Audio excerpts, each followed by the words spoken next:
At sinalita niya sa kanila ang isang talinghaga, na sila ay dapat magsipanalangin lagi, at huwag manganglupaypay. Na sinasabi, may isang hukom sa isang bayan, na hindi natatakot sa Diyos, at walang taong pinagpipitaganan. At sa bayang yaon ay may isang babaeng bao, at siya'y naparuroong madalas sa kanya, na sinasabi, iganti mo ako sa aking kaulit. At may ilang panahon na siya'y tumatanggi, datapwat pagkatapos ay sinabi sa kanyang sarili, bagaman di ako natatakot sa Diyos, at di nagpipitagan sa tao.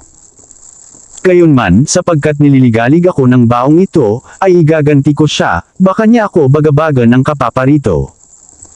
At sinabi ng Panginoon, pakinggan ninyo ang sinabi ng likong hukom.